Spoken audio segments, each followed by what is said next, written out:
On this episode of Star Trek Universe, Matt and I will be discussing Strange New Worlds 110, A Quality of Mercy, the Season 1 finale, right after these words from our mystery sponsors.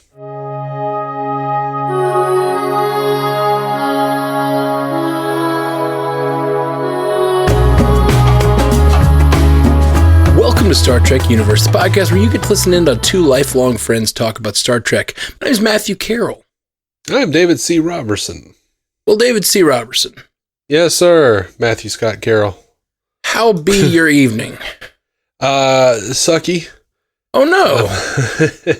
I'm under the weather. I'm a little sick, and I'm really hoping it's just a sinus infection and not some sort of weird COVID situation. Right. I hope think so too, it would be, but because I've been cleaning out this old lady's house, you know? Yeah, probably just dust and stuff, man. Yeah, I think that's probably what's happened. Well, I'm sorry. I'm sorry you're feeling bad. It's okay. It's all right. But we'll make quick work of this here Strange New Worlds episode. Quick work. Every time we say it's going to be quick, it's like a 3-hour episode. Well, what do you think? I really don't know how you're going to feel about this episode. Let me just lay out. Really? Yeah, because I think it's a super neat idea. Uh-huh. I love what's happening here. I love getting to see, we always talk about the differences in the captains, but how cool is it to watch Pike get to make the same decisions that Kirk got to make and see how they operate differently and given the same information, what changes would Pike make that Kirk wouldn't have done? It's just really, really a cool thing. It obviously pays a lot of respect to Kirk because, Kirk's intuition and aggressiveness wins the day, while Pike's sort of thoughtfulness and empathy ends up, while it seems like it's truly seems like the right thing to do in many ways, the more Starfleet thing to do. But I think that's where it falls apart. They aren't fighting. They're fighting a race like Starfleet. They're fighting someone that needs a punch in the nose, you know. Right. And I just think it's a great episode for that reason. I think it's great. So I could see you loving this because it's such a love letter to Balance of Terror, but it's also the most obvious that none of that that it feels like it's in a different timeline because we're literally watching the same stuff happen, but everything looks different. Yeah, none of that surprised me in any way. Right. I have long said they're not the people who are well, we still have 10 years or 7 years or however many years to for it to look like the original series, and I've always said that doesn't make any sense at all. The cage looked like the way it looked on the Enterprise on the cage was very close to the way it looked like on the second pilot with Kirk. Right, sure. They're not going to go to super techie and then back. That doesn't make a lot of sense. So however you want to headcanon it for whatever reason, this is the reality we're in. So that didn't surprise me or bother me. Right. I really liked this episode. I thought it was super cool. As a fan artist, I am so annoyed that they have taken the maroon uniform from the movies and put that damn Delta pattern on the sleeves, because that shit is meticulous and I will never draw those uniforms. So you didn't mind the look of it, you just hated the idea of having to try to draw it. Yeah, a little I get bit. that. I didn't even notice it was Delta pattern, honestly. And now that you're saying it, I'm literally looking at the screen right now, watching it in the background, and I've never noticed its deltas. So the guy who's just looking at your fan art when you post it, you could probably just put a little hatching in there or something. Just give it a little texture, because that's all it looks like to me. Yeah, but so I have questions about this episode. We find out that this is 7 years in the future, and previously on Strange New Worlds, Pike said 10 years.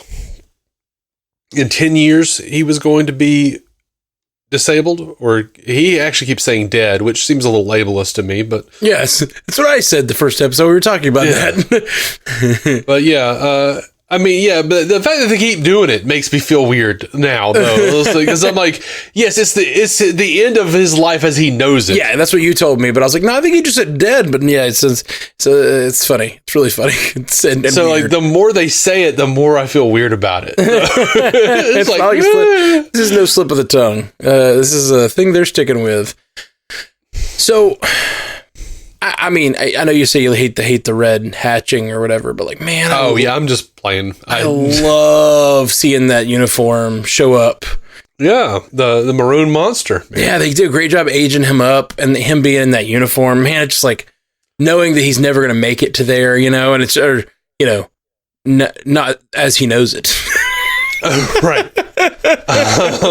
He's convinced me he's going to die. Right.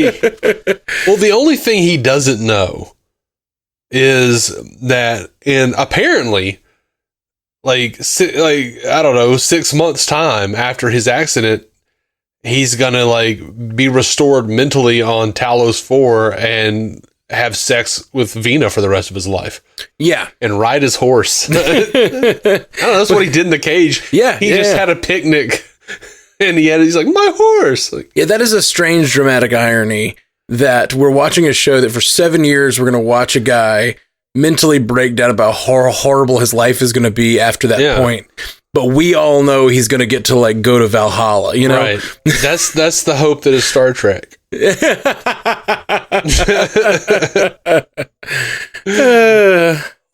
going to get to go have imaginary sex with a deformed Frankenstein lady on Talos 4. Mm-hmm. And ride a horse that doesn't actually exist. You were in the Nexus. That's why I'm in Generations, I'm so annoyed with Kirk and Picard, because I'm like, you guys are screw the Nexus, it isn't real. But okay, that's fine for Pike. That's a great ending for Pike. He's still jizzing it up over here on Talos 4 while aliens watch him do it.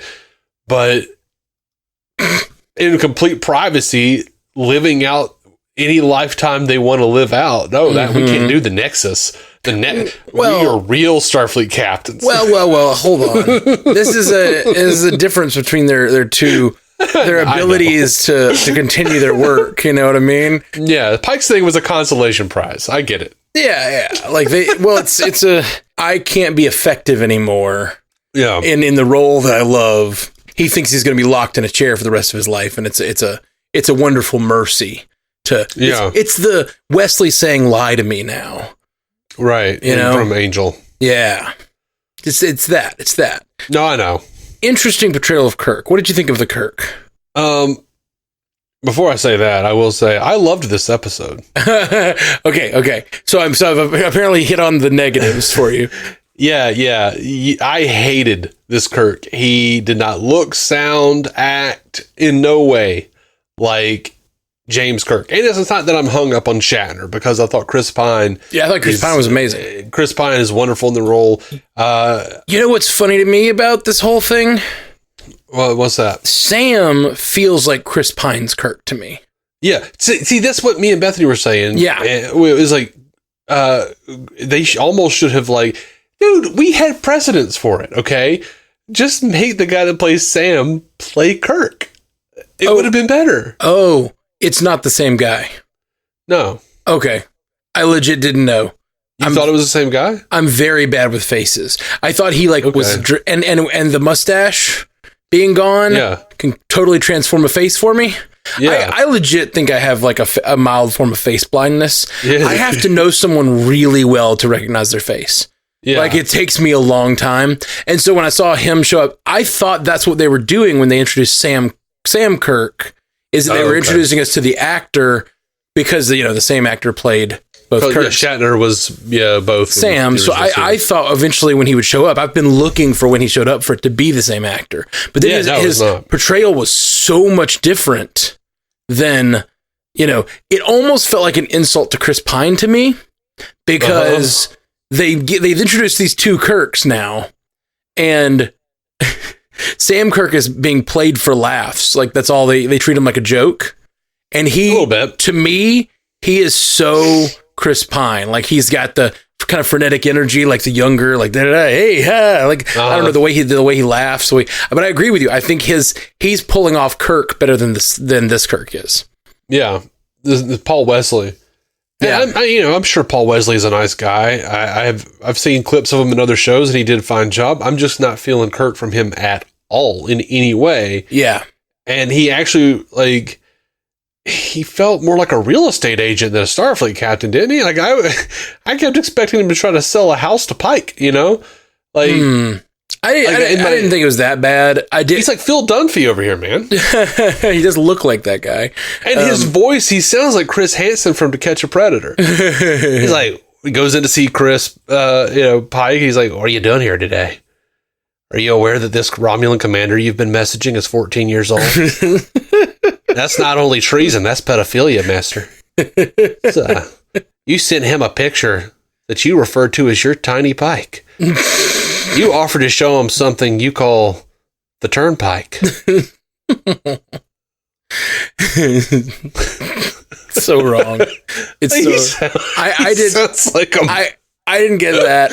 It didn't bother me, but I agree with you. It did not resonate as Captain Kirk to me like Chris Pine did. Right. Chris Pine pulled it off. Even after the first outing, I was like, I feel like you are Kirk. This does not feel that way, and I don't know exactly why. I think it is a little bit of like, there's just no smile behind his eyes. And like, I feel like Kirk always just had this sort of like gambler in the back of his head. Yeah, he had the swagger. He had this he had like a certain charm. He had none of the charm, in fact, that Sam Kirk said he did. And once again, we're dealing with a situation that annoys me, that Secret Hideout and Bad Robot, which are ostensibly the same production company, seem to like not understand. And if this sounds familiar, it's because David Mack, who was a consultant on Prodigy and also a Star Trek novelist, had a very similar rant about how they don't understand Kirk, because they like grab at all of the things, like as Sam is describing him, which I imagine your sibling would describe you in the worst way possible, but like they grab onto this thing of like, oh man, he's like this like ladies man, he bends the rules, he breaks the rules and all this, and it's like, it's not that, like in like Kirk in the original series, yes, he bent rules from time to time, but he was also like, the stack of books with legs. He was like the guy who had like so many commendations and medals that they had to like, in court martial, they had to like turn the computer off so it stopped saying all of his bullshit. Like he was very by the book.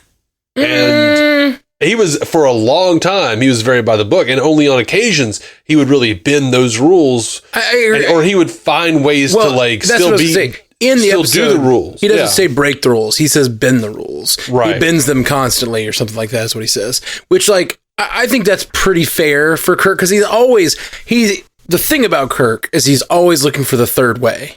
He's always like, there's this way and this way. People present you with two options. This one's by the book, this one's not. And he comes up with some weird third way. And I think it's pretty close to bending the rules a lot of the time. Yeah. Now, again, we were always talking about this in the original series. Some of this is impressions and feelings I have of it. When I haven't sat down with a pen and paper and gone, how many episodes does he bend a rule? Right. No, me either. But but I still get that. I think that's a fair interpretation, that he does bend rules a fair amount. It's just, but he also always comes through. And that's part of why you have a human in the chair. You know what I mean? Mm-hmm. Why it's not just regulations. And that's like the best of the admirals all understand that. And that's why they leave him in the chair, is because he always has to make these hard decisions out there and then, make these great actions. And I find this episode fascinating, just on how it's comparing Kirk to Pike. And how it's like, I love Pike, but Pike is a little more by the book. I love Pike enough that they could have just had Anson Mount put on a wig and play Kirk. I would have been happier. I would have been happier. Yeah, no, I hear that. I honestly wish they'd let the guy who plays Sam play him, because I've thought I've been like, this feels like Chris Pine's Kirk to me. Like, he feels like a Kirk, at least. Yeah. He feels like a Kirk's brother. And I thought they were going to do something to like give him a little more gravitas and responsibility and shave the mustache. And I thought that's what we were going to get. And we didn't. I don't love this Kirk. I enjoyed him as a foil for Pike, like the whole like pushing him to be a little bit. But even in Balance of Terror, Kirk had that. You know, Kirk had his soldiers around him. That are like, some of them telling him like, we have to fight this war. Like, this is the Romulans. We have to kill them, you know? And then Kirk had to make the decision, you know? And in this, it's really interesting because almost everyone wants to attack, but Anson Mount is such a lover of peace and thinks that empathy is the way to go, that he goes with his own, with empathy. And it's like, that is the right decision 95% of the time. And it would have been if it hadn't been for that jackass sub-commander. Yeah. But what does this mean for Pike going forward? You know, like will this change the way that Pike acts? It has to. And it has to, like, everyone's like, I've seen everyone pointing out that, like, see, he turned around and he didn't do the thing. So this is establishing that the future, the ending won't change. And I'm like, no, because Kirk is coming in season 2 and we see him with Kirk's file up at the end of this episode. So he's obviously, like, interested in Kirk now. Like, so we're, like, in the original canon, right? They met when Pike passed the Enterprise off to him. Also in canon, in the original canon, I should say, Pike had left the Enterprise still able-bodied. Yeah. To become captain of the fleet.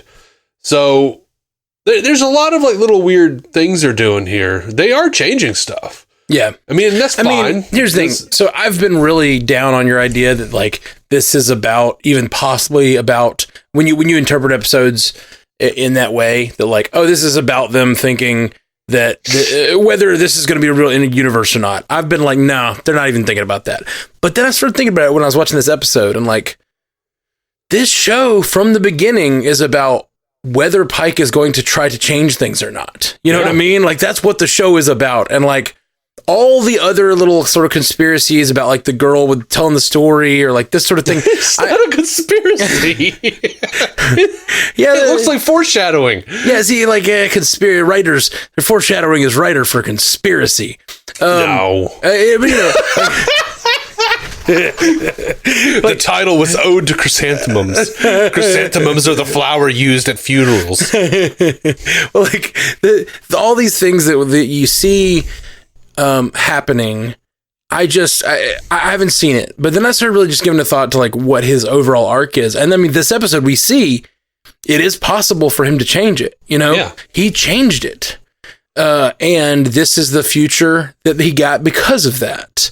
And so I'm really, and now I'm more than ever sitting here thinking, like, okay, that's what he did. But what if he did all the same things, except he got off the Enterprise a year earlier? You know what I mean? Like, he do all that and then leave the Enterprise, and then Kirk gets in the chair, and then, it all happens the way it's supposed to, except maybe you can escape with your life. But I think the lesson he's probably going to learn is that, like, I can't do that. There's a beautiful moment in this episode. There are many. I totally agree. But one of my favorites was when he gets back to his original timeline, the little original era, I should say. He decides not to write the letter. He says, dance with the devil in the pale moonlight vibes when he says delete log, or delete entry. Uh-huh. And then he walks out on the ship, and they had that. They went in a way I did not expect, which was the happy little song about, like, I'm so happy to meet you, I'm so happy to be with you, and all this stuff. Yeah, the making memories, yeah. Yeah, it's really good. That was a beautiful moment when he's, like, walking on through. I thought I was going to end it there, and I was going to, I was almost in tears because I'm thinking about, he knows he has 6 years left, 7 years left, and he's just like, well, you know what? This is going to be my family. This is going to be the life I get to live while I'm able-bodied, and I'm going to enjoy it, and I'm going to make memories with my friends and family here. Mm-hmm. And I'm going to live this life and do what I have to do my duty, so that the future can be protected. And I loved that as an ending.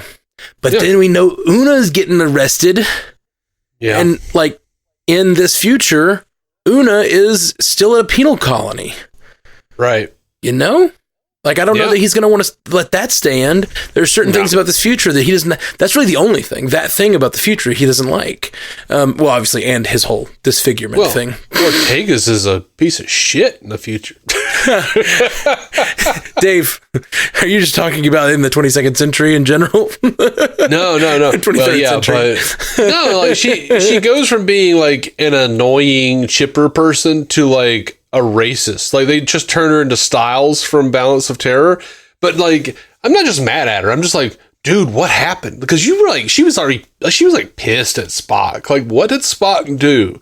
Was it Spock that like figured out that Una was genetically enhanced and he had to tell somebody? Like, did a superior figure it out and come to him and ask him and he didn't lie because he's Vulcan? Like, what happened? Was he responsible for Una being thrown in jail? That could make sense. Was there something else? Did something else happen between her and Spock that we will see subsequently that turned her against him? Because she was angry with him before they ever even saw what the Romulans looked like. Okay. And we've already seen this sort of like bigoted side from her. Yeah. In reference to the Gorn. But, now seeing it here as well, like with Vulcans and Romulans, you're just like, shit, you turned on Spock quick and you've been serving with this dude for years.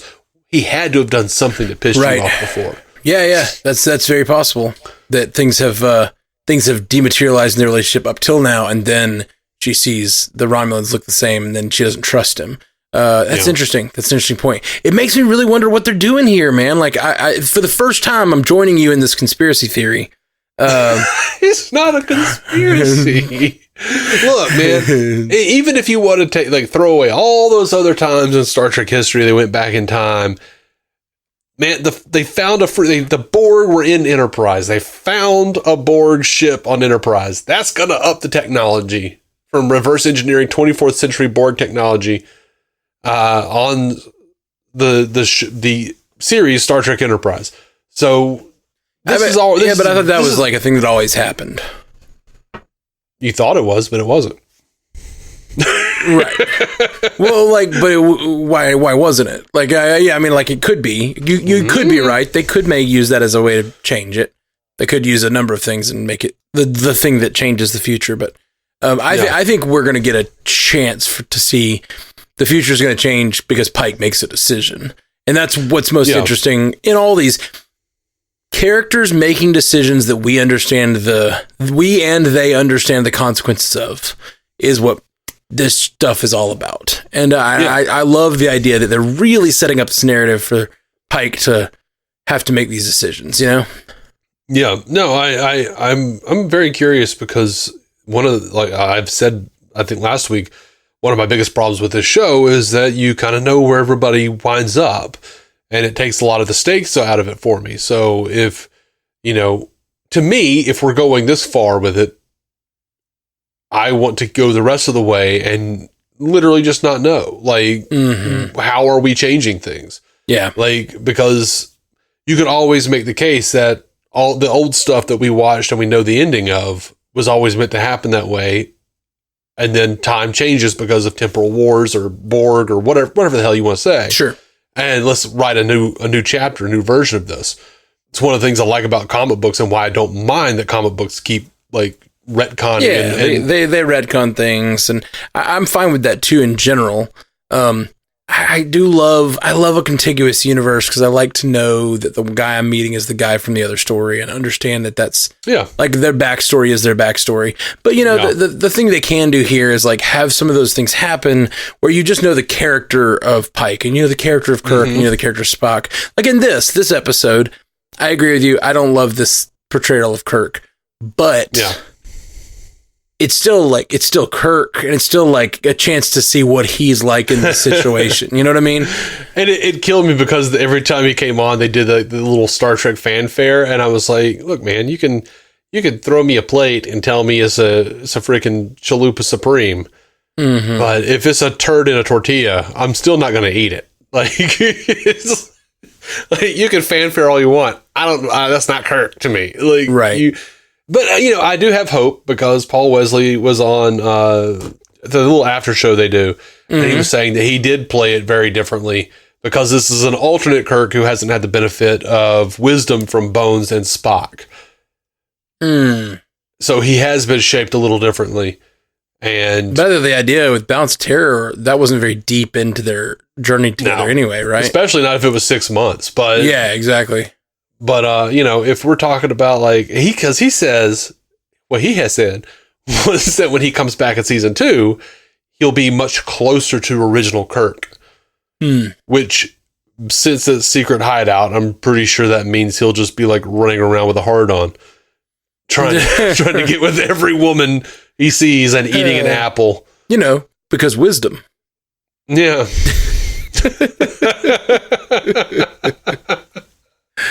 But it's just overall just a fun episode. And it was fun to go back and watch some of Balance of Terror after watching this and see how many lines they just copped directly from that episode and things. It was just really a good time. So I just, getting a chance to relive a classic Star Trek episode. We even talked about that. We talked about it last week, how, well, if they see the Romulans, we're not going to get to see them because we can't see them for another however many years. But I did not expect this time jump. I did not expect this alternate reality. It blew my expectations of the finale away. I really liked it a lot. When we got that first shot, that first photo of Captain Kirk on a bridge, I did call it about halfway because I thought I said they were going to do a time jump where we see Kirk as the captain of the Enterprise and then like do like a flashback to something that happened before. But I kind of called it right about halfway. Yeah. Of course, he was captain of the Farragut, and which was the ship he served on before the Enterprise, and as mentioned in Obsession, and they even did a neat little callback to Obsession where he was like getting onto Chris Pike for hesitating for a split second, and that was like his whole thing in Obsession, from a thing that happened on the Farragut where he hesitated. Yeah, and didn't the whole ship get destroyed or something, or like a half the ship or something like that? A bunch of people died. Yeah, there was like on a planet. I remember they wrote it in the Ashes of Eden book. That's how I remember that little bit of canon.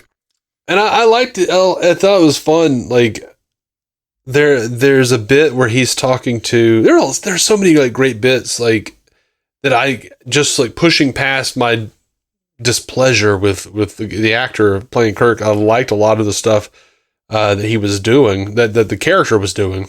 I liked his conversation with Pike at the end where he was like talking about his dad and how his dad served on the Kelvin before moving to Tarsus 4, and you can barely hear it. You have to literally listen where he says before moving to Tarsus 4, and that's from Conscience of the King.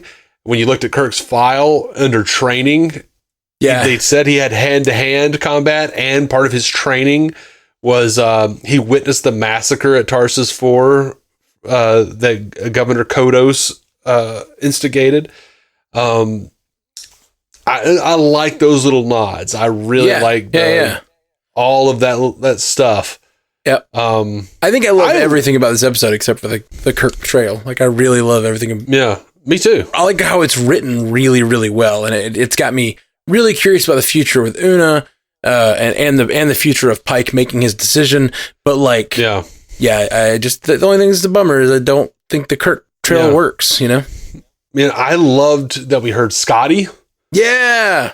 That was funny they didn't show him because they're like, we might want to pick an actor at some point, Yeah.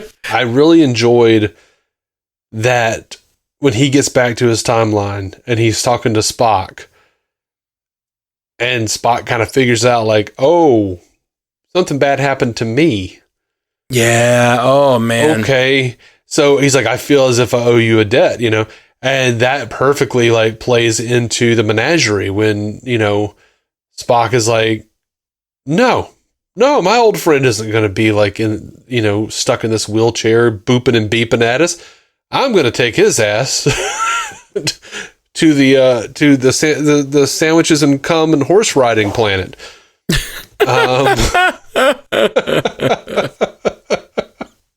Yeah, it really does. It really does. It works, man. I like it a lot, and I love that part. I love that. So emotional. Seeing Spock thank him for when he realizes he's like someone you know, and then he's like, I have a feeling I owe you a debt of thanks or whatever. It's just really good. Yeah, man. That was really, really solid. So yeah, super interested to see what happens in season 2 and how the Una situation plays out. And I kind of feel like they should just write her off the show, honestly, because she was barely in this episode. She was like was she not even in the episode previous? Like, they've kind of just kept writing her out. They've kept her away from a few episodes, but I really like Una a lot, and I know that Pike cares about Una a lot. So I like her, but I want her to be around. I don't want to just like, well, sure, I have her inexplicably not around. I hear you. I just think that like sometimes they write these stories and they just need to cut down the number of characters they're going to use in a certain episode. And I appreciate that, honestly. I think that one of the big mistakes shows can make is like, all right, we have to service every character every episode because it's a ensemble show. I don't mind that, we're going to an ice planet. We only need 6 people. You know what I mean? Like, well, part of my issue is I feel like maybe she's busy. Maybe she's got something going on. Maybe contractually she's not supposed to be in as many. And they kind of used her to sell this show. Oh, gotcha. And I kind of feel like, I would rather see her than Ortega's, Sure. She was a selling point for the show. And part of why we wanted Strange New Worlds in the first place was her chemistry with Anson Mount. Yeah. And we just never see him or never see her. Not a lot. I kind of just feel like, figure out some way to include her in every episode or most episodes, or get rid of her. Yeah, I do think they've included her in most episodes. I think it's only been like 2 that they've just like left her out. And even then, it's like she'll be at the beginning or something like that. There was the one, the Ice Planet. I don't know if another one they've completely left her out of. But I'd have to think about it. Maybe even rewatch it. And I don't have time for that. But I think she's at least maybe been in every episode, but it's just sometimes she's in it a lot and sometimes she's not. But yeah, I hear you. I like their chemistry a lot, and I'd like to see them together more. Yeah. Oh, but going back to what you were talking about, buying into the conspiracy. Mm-hmm. Like, I thought it was really interesting how much they had older Pike like reiterating about like time travel having unintended consequences. Like, every little thing you do changes something. Yeah. And I'm just like, man, they're kind of just, I feel like they're hitting that note just too much a little bit. Like, like, oh man, something. Yeah. I don't know if they're ever going to like bring it to a crescendo and actively say like, this is what has happened, but it's certainly giving us enough leeway for our own headcanons for those of us who are stuck in the past. Yes. The like me, the Jat Vash of the I don't know. You're the Jat Vash, man. You're being driven mad by the visions of the future that are not to be real. Yeah, it took me a minute because I didn't remember that term. But isn't that the Romulan group? Wasn't they the Jat Vash in Picard? I think so. I don't know. I don't know why. I know we've sat here and tried to come up with that before and couldn't. And in that moment, I immediately went to Jat Vash, like immediately. So maybe I'm wrong. Who are the people who speak truth? Which Romulans are that? That is Elnor's people. Yeah, I know, but you gotta. What's their name? Kawat Malat. That's it. Was that That's right? It. Kawat Malat. Okay. All right. Sorry, man. Bring me all this new Star Trek. Start giving me new terms to remember and shit. Yeah, I feel like they brought Kawat Malat into Discovery just so we'd remember the term. I have to bring this up. I have to bring this up because we're always joking about how they kill off aliens who are like super hard to make. And they went out of their way. Like in Picard, they mentioned that the Romulans with ridges were from the north. The Romulans without ridges are from the south. Cool. So in the original series, you would assume those Romulans on that ship would be from the south. But we see them here and they've got they've got the bumps. They've got the ridges. So I'm like, y'all went out y'all's way to make them more expensive. Well, it's because they're a one-off. They're like, well, we only got to do these guys one time. Especially when it would thematically like make more sense for them to look exactly like Vulcans. Yeah. Totally. Yeah. Yeah, it's weird. You're right. That's absolutely weird. It's a little bizarre. I will say, in the original series, looking back at that episode, a lot of the Romulans walking around the ship have big helmets over their head. To save money. Right. Oh, wait. In the original series, they didn't have the ridges, though. Well, no, they didn't have the ridges. Right. But they had helmets covering their heads. So I was saying they might have ridges under. Right. Like in the original, in Balance of Terror. But the Romulan commander and the sub-commander didn't. I know. But yeah, on the original series, they put those helmets on because it was cheaper to do that than the ears and the eyebrows. Right. Yeah. When I saw them walking around with those helmets, I was like, maybe those are the ones from the south. Or the north. The or north. whatever. It would be the north. Okay. Yeah. We do have some feedback from Stu. Would you like to do that? Hey, Stu. Yeah. Let's hit it. Stu says, I'm seeing double. 4 pikes.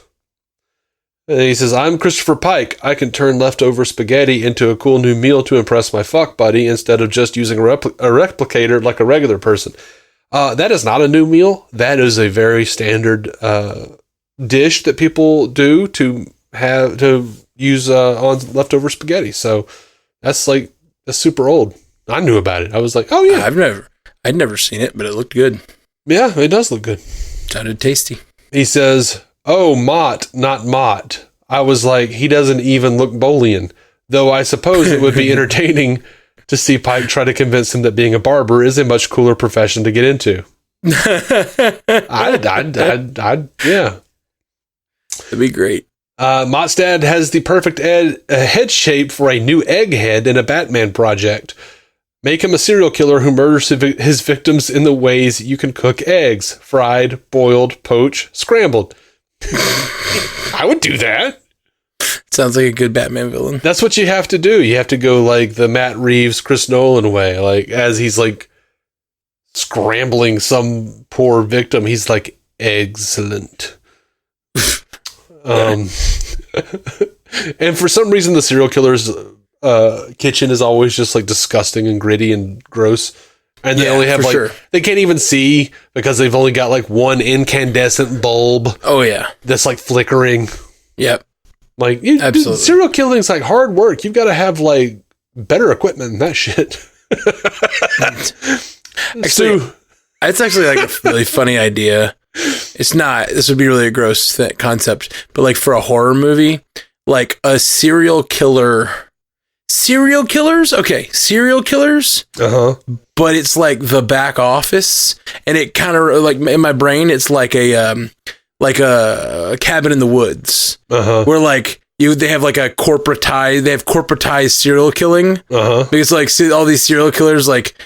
Pay for like it's kind of like what's a John Wick movie where they have the assassin club or whatever. Yeah. Except instead of the assassin hotel, it's like an office building where you go to get like serial killer supplies. And like they're like, well, they say there's like 500 active serial killers at any given time. They just never get caught. We are why that is. And like it's like a company that helps serial killers. Anyway, just a movie idea. Yeah, feel free to make it, Dave. I have a different idea that I'm not willing to divulge right now, but is not exactly similar, but okay, I'll divulge. My idea is a company that produces like breakfast cereal, but that's just a front. They actually have like the world's greatest serial killers. Yeah. And I thought of it as a comic book that was just spelled cereal, cereal, killers. Yeah. That could be good. Yeah. That I mean, combine the two ideas. You got the storefront. It looks like the front is the cereal business. You get inside, it's like a kidding out an arming of serial killers.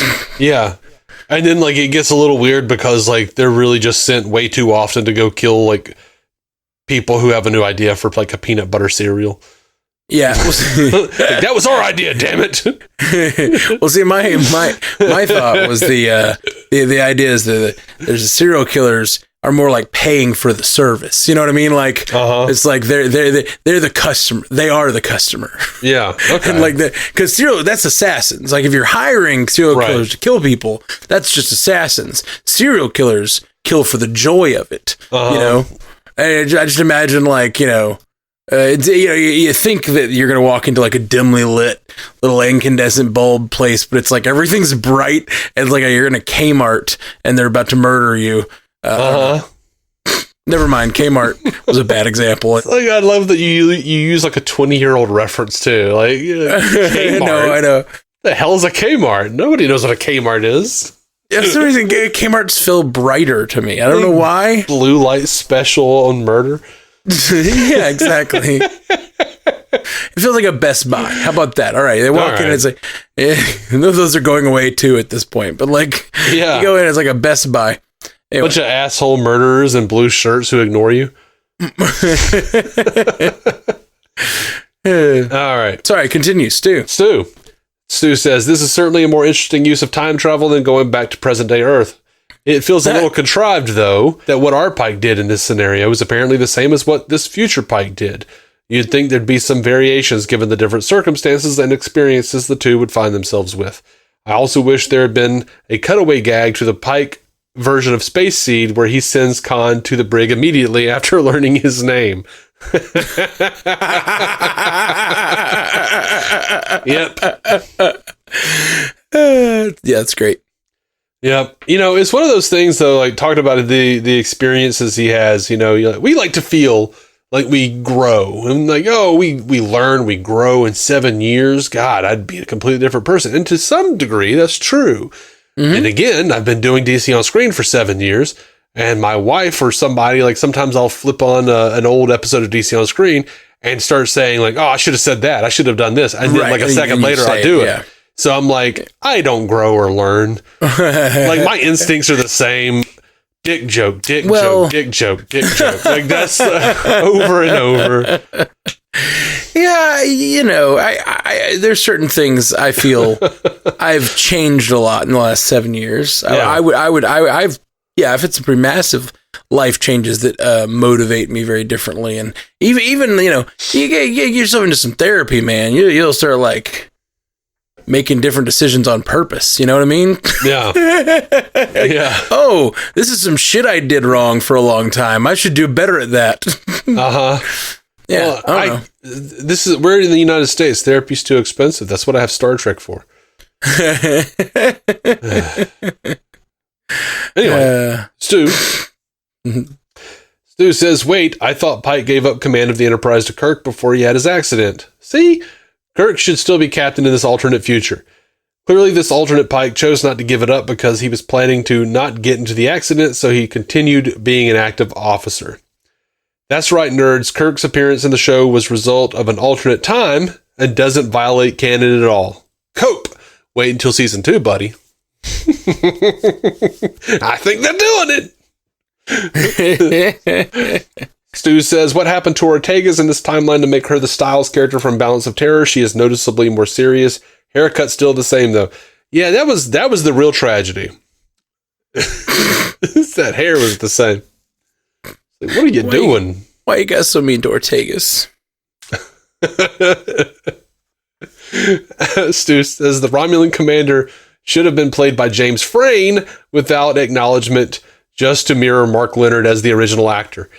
Yeah, I have seen a lot of people say that, and I think that would have been fun, except for the fact that I also don't like James Frain as Sarek. Right. So, but it would have been funny. And I did think this guy did at first I was a little like, oh, this dude doesn't seem like Mark Leonard at all. And then by the end of it, he sold me because he sounded so much like Mark Leonard. Right. When he was saying those lines. Yeah, I don't have a strong connection to Mark Leonard's portrayal of that character, but I really liked this guy, whoever he was. Yeah. I thought he added a lot of gravitas to the episode. It's really good. Yeah, he did a good job. Stu says, given how many species there are that look near indistinguishable from humans, it occurs to me that Romulans looking like Vulcans should not really be that big of a deal, though someone should be like, hey, both of you guys got your names from Roman mythology. What up with that? I always just took it as like, that's how we say their names. That was our bastardization of it. Like, right. Yeah, me too. Or like that's it. That's how you say their names in English or whatever. Right. I was a big fan though of, the Diane Duane books, like the Romulan Way and stuff, where we know that their names are the Rihansu. They're from Shir Rihan. I liked that a lot. And God, my kingdom, all 3 buttons for them to mention Rihansu in current Trek. Like, make it canon somewhere other than books. The Romulan first officers get a load of this asshole look when Pike was making a case for a ceasefire cracked me up. Yeah. Yeah. I mean, but the commander was, digging it. Yeah. I love this. I love the commander's like whole attitude in this episode, like really getting in there and just like wanting peace so bad. And him like doing his duty and pulling out with the ship so the rest of his fleet could destroy him as he like stands with his crew. Gah, killed me, man. Love it. And I always love that I'm old enough to remember peace. Yeah. Oh, that's good. Stu says, I'm sure alternate Spock would have still found a way to make his injuries sexy. I don't know about that. I don't think he was okay, man. He was like a gooier version of Deadpool. Oof. Yeah, lots of green blood out there. Yeah, man. Stu says, how is being witness to the massacre on Tarsus 4 training as Kirk's file lists it? Psychological training. Not really training, though. I mean, he might be, he might have gone through some like, therapy that would have helped him deal with that kind of thing better, Well, like afterwards, but like Stu makes a valid point there. It might be experience, Yeah, experience more than training. Did it say training or experience under that part? I guess it said training, but I guess that's not really training. It's not, but I'm trying. God help me, I'm trying. He says, hey, don't look at me like that, Chris. I didn't arrest Una.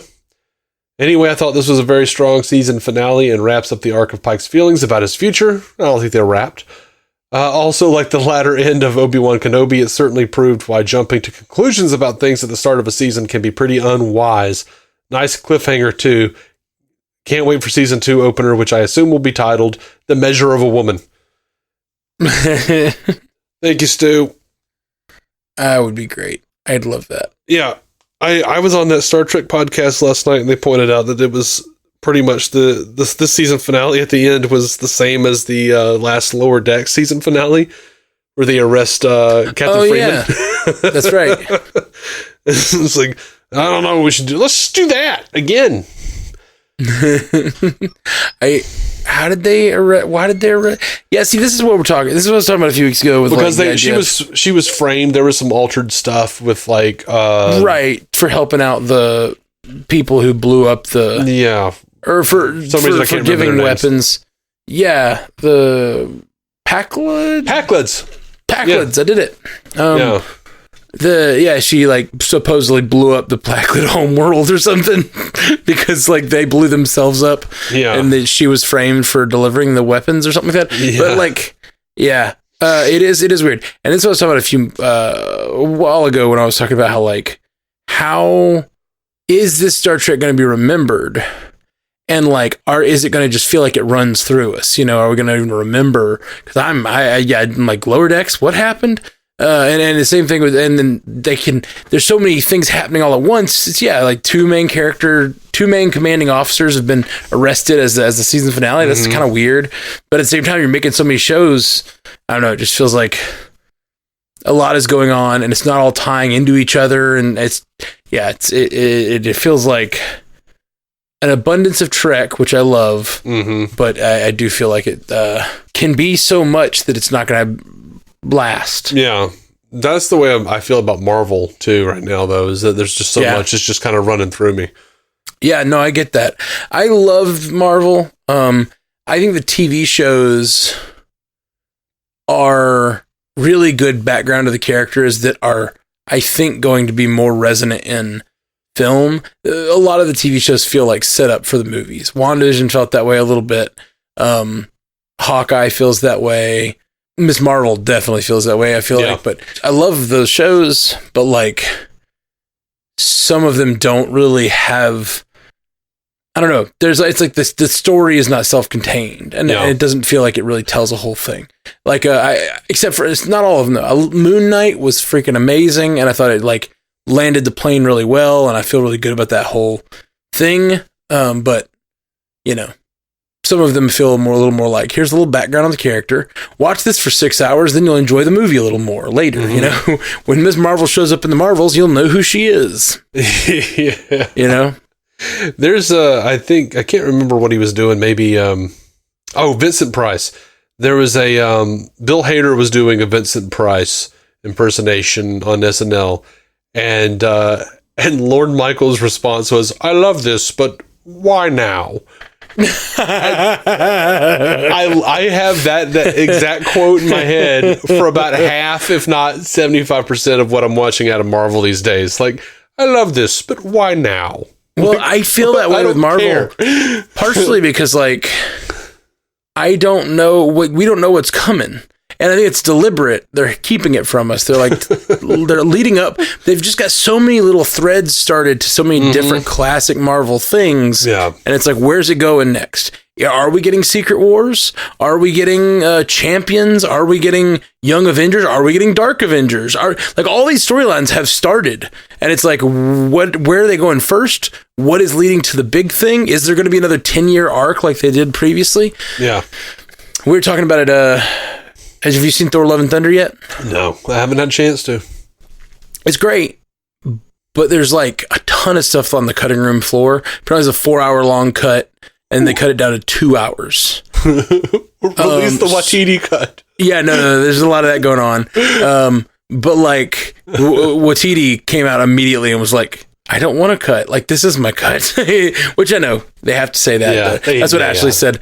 Ashley said earlier on the cast station, he has to say that. Apparently, they just did some stuff that was like way too dark. The same thing happened with Multiverse of Madness. Like, there's some really dark stuff that Raimi Sam Raimi didn't say, I don't want to cut. He was just like, oh, there was some great stuff I cut. Yeah. Well, they cut crazy stuff. Like, apparently, there's like the Grand Master was in it. They cut it. Yeah. Oh gosh, some actress that I'm not coming to mind right now, but there's a big actress that was in it. We don't even know, in a mystery role, and they just cut her completely. Yeah. They had Eitri, the Peter Dinklage character from Endgame, was in it at one point, and they cut him completely. No, it's all on the cutting room floor, and it's like, dang, there's so many things they're talking about, and I went in like. And everything in it is good, but there's so many things they cut. I want to see it all. Yeah, the thing that I like heard that was in Multiverse of Madness, that was like the first scene. The death of Mordo. Like, the death of Mordo. Just like, oh, I needed that storyline wrapped up. I wanted to see like that end credit come to fruition, and I feel like everybody, like all the real ones, knew that she was the villain anyway. I didn't need that like light twist at the beginning of her being the bad guy. Oh, I did. I did not know I thought she was going to end up being the spoiler alert for Multiverse of Madness, guys. I knew that she was likely to end up being the bad guy of the movie, but I didn't think it would start that way. I thought it was going to be like she comes into the story, they have to go into the multiverse for some reason, and then when she gets out there, she gets a chance at her children again, and the desire to save them like propels her into, going all full Scarlet Witch. But like her being the bad guy from the very beginning is not what I expected at all. And like I loved that they held that back. Yeah, no, that would have been a baller way to start the movie. I would have been. It would have. Yeah, that scene.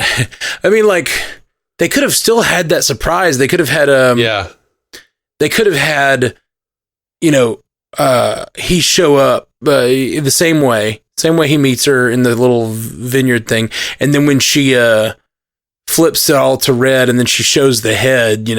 It's just supposedly what was supposed to happen. She's supposed to have Mordo's head. In that scene, and she shows the head to in the Strange, and then like it gives us a little flashback of what she did, you know? Yeah. Still could have had that scene. I am a good director and a good editor will cut great things if it makes the movie better. So hopefully a lot of these cuts are being made because it make the movie better. You can have an amazing scene, but if it doesn't flow right, it slows the movie down too much or whatever. But that's what I was thinking about. This we talked about it tonight on the MCU cast was like both those movies are 2 hours long. Mm-hmm. But they're so expansive and they have so much going on, and they're really trying to get the runtimes down. It seems like, because I think they don't want the runtime creep where every solo movie has to be 3 hours long, you know, but they're so expansive. They have so many different characters in them, but they're still keeping it to 2 hours. It feels so tight and kind of short. And, I haven't hated that, but I do kind of miss things like, I really wish Grandmaster had been in, Love and Thunder. Yeah. I really wish Eitri had been in there. I don't like going to the theater anyway. Mm-hmm. So, I'm somewhat thankful that, for my bladder, that I don't have to right. Only 2 hours. But but then for my streaming habits, I'm like, oh no, dude, give me like an 8 hour epic. Give me like an 8 hour Love and Thunder with everybody. But for the record, I loved Multiverse of Madness. I know a lot of people shit on that, but I loved it. I thought it was fantastic. With the way they ended up editing together Love and Thunder, I could totally see them putting out like an extended cut, because there's certain things that sort of happen off screen. And I don't think Marvel's ever put out an extended cut, have they? They haven't. But this is one, especially since there's 4 hours of footage that they had edited together at one point. There's just certain scenes I would love to see, and I would not. I mean, we'll get it in deleted scenes probably, if nothing else. Yeah. They'll probably just make it a Disney Plus, anthology series or stuff. Deleted scenes from Multiverse of Madness and Love and Thunder. Yeah. They could do that with Iron Man. They could do that with all of them. Just that would be dope, dude. Now I'm really loving that idea. Kevin Feige, listen to our show and take this idea. Do an anthology series of Disney Plus that is just footage that you've already shot, deleted scenes that don't contradict the canon of what's happened. And you could tell little minor stories, 15, 20 minutes long. It's like Disney Plus does that shit with Toy Story, where they just show these little tiny little stories, these little snippets of their reality or whatever. Yeah, but those are written to be shorts. I think pulling scenes out and calling them stories is a little different. I'd be interested to see if they could do it. Oh yeah, and like I said, the way they end up with the cut of Love and Thunder, there's definitely some holes in what they showed that they could go show some scenes, and I would be really interested. But I think what also happens is they film scenes let's say he's the God Butcher, right? So Gore's the God Butcher, so he apparently had a scene with the Grand Master. What's he trying to do to the Grand Master if not murder him? And it's very possible they shot a scene where they were yeah, go murder the Grandmaster, and then they later decided, you know what, we want to use Grandmaster differently. You know what I mean? It's very possible they just made other decisions that they wanted to do with the canon, you know? Thankfully, Joss Whedon was off of the project before Grandmaster came into it, because there'd be a Grandmaster Vader joke. True. Do you remember that from Buffy versus Dracula? Oh yeah. Master Vader. The Dark Master Vader. So good. Okay, guys, Xander we under his thrall. Yep. There's a great episode. I think it's the first episode of season 5. I want to say 4, but maybe it might be 4. Yeah, might be 4. I wanted to say 4, but then I was thinking 4 was the one where she's off in another city or something. But is that? Well, no, that's the first 3. Episode of season 2. That was the first episode of season 2, because when she kills the master, the main big bad guy, when she dies and then comes back, she dips, takes off. You're right. That's season 2. And then she's a waitress at the beginning of season 2. Okay. Yeah, I'm trying to. I want to say Buffy versus Dracula was the first episode of season 4, because we go through that whole episode, and then she comes back home after that shenanery. And then there's the big cliffhanger of Dawn as we being in existence. And I thought that was maybe she was season 5. Maybe Dawn came to season 5. Yeah, it's all blurred. It's all four. No, four. I think 4 was Glory, right? No, 4 was the Initiative. 4 was the Initiatives. 5 was Glory. Glory. Yeah. 6 was the Trio, and 7 was the First Evil. The First Evil. Yeah. Man, what a good show. Let's go. I hope you guys join us in the next episode of the Buffy Universe podcast. We'll be back soon. MCU. Yeah, slash whatever else. We'll be back to talk about Star Trek. Actually, I don't know if we'll be back next week because we don't know if there's a show next week, right? We, as far as I know, there is not a show, but I will be posting those, the interviews I did with Christiana. Yeah, you've got some really cool interviews coming up with our friend Christiana, who is going to be doing her reviews as a person watching Star Trek for the first time. Yeah. We have cool. An episode covering the original series and the animated series in one because she watched all that and now she's been blowing through the movies. So we've already done an episode about the motion picture, and we're recording the Wrath of Khan on Thursday. That's awesome. That's really fun. I can't wait to hear them. All right, guys. We'll be back soon on the Star Trek Universe podcast. Peace. Live long, prosper, show on true. Force be with you. Force be with you. My dick hurts. Always with the dick jokes. It fell asleep in this chair. It's not a joke, man. Thank you for listening to the Star Trek Universe podcast, a Stranded Panda production. If you'd like to hear more from David C. Robertson, check out the DC On Screen podcast or maladjusted.tv for his web videos. If you'd like to hear more from Matthew Carroll, check out the Marvel Cinematic Universe podcast or listen to his music. Just search for Matthew Carroll anywhere you get music.